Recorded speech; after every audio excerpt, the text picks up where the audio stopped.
Olá, pessoal, tudo bem? Eu me chamo Evelyn de Souza dos Santos Quilha e hoje eu estou aqui então para apresentar o PIT, a última avaliação, do curso de pós-graduação em psicopedagogia da Faculdade do Descomplica. Então, para iniciar a nossa discussão, eu trouxe uma questão, né? Qual que é a importância da formação continuada em psicopedagogia para atender às demandas atuais da educação? Então, para começar a responder essa questão, eu trouxe as diferenças entre dificuldade de aprendizagem e transtornos de aprendizagem. Muitas vezes o professor que está em sala de aula, ele então tem essas duas demandas para atender, né? Mas qual que é a diferença entre uma e outra? A dificuldade de aprendizagem é quando o problema está relacionado externamente ao indivíduo, como problemas familiares, problema entre o professor e o aluno, né? Muitas vezes a didática que é proposta pelo professor não atende à necessidade do aluno, né?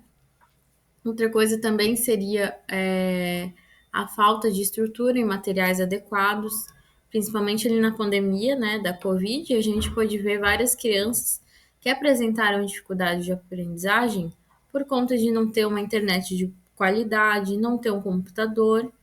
Então, elas acabavam não acompanhando as aulas e os conteúdos propostos e vêm então hoje para as nossas salas de aula com essas dificuldades.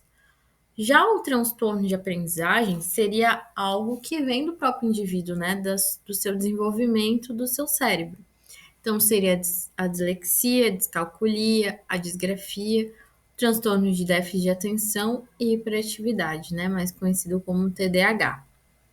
Então, esses são alguns exemplos de transtornos que muitas crianças têm e o professor muitas vezes não consegue identificar a diferença entre os transtornos de aprendizagem e as dificuldades de aprendizagem. Muitas vezes é um professor para atender 40 crianças na sala de aula, né?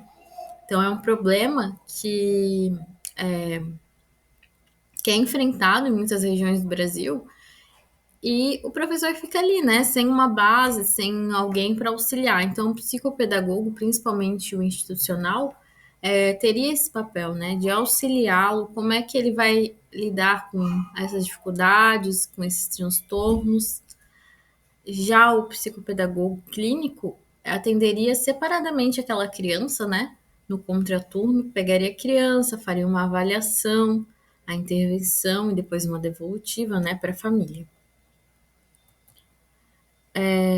Então, eu trouxe aqui o avaliar e o intervir, né? Que é muito importante na psicopedagogia. Eu falo isso porque muitas vezes, quando a criança chega, a gente não vai saber se é uma dificuldade de aprendizagem ou um transtorno de aprendizagem. Então, primeiramente, avaliar, né, o que que essa criança tem, qual que é a sua demanda. É importante também destacar que o psicopedagogo muitas vezes não vai agir sozinho, né?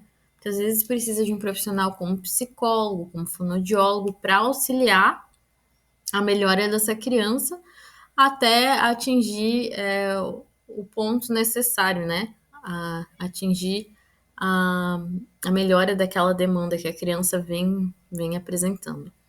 Então, nesse papel, o psicopedagogo ali, ele iria intervir com atividades, com jogos, tanto o clínico quanto o institucional, eles precisam conhecer os transtornos e as dificuldades e ter um planejamento para ou auxiliar, né, na instituição ou na sua clínica. Então, para finalizar, eu trouxe uma frase do Vygotsky, de 1993, que diz: todos os seres humanos são capazes de aprender, mas é necessário que adaptemos a nossa forma de ensinar. Então, por isso que o psicopedagogo ele tem um papel tão importante na educação, né? Muitas vezes o professor já está sobrecarregado e não consegue atender a todas essas demandas que são exigidas, né? Hoje em dia na educação brasileira. Não só brasileira, mas também mundialmente falando, né? Além disso, a gente vê que a educação ainda é muito tradicional, né? Vistas as mudanças que já ocorreram na tecnologia, as crianças de hoje não são as crianças de ontem, né? Então, é importante vários profissionais pensando nesse processo de aprendizagem, como que essas crianças aprendem. Muitas vezes a gente vai ter que adaptar, né, as diferentes formas de ensinar para as diferentes crianças. Então, acho que seria isso. Espero que tenha respondido a questão inicial. E é isso. Até logo.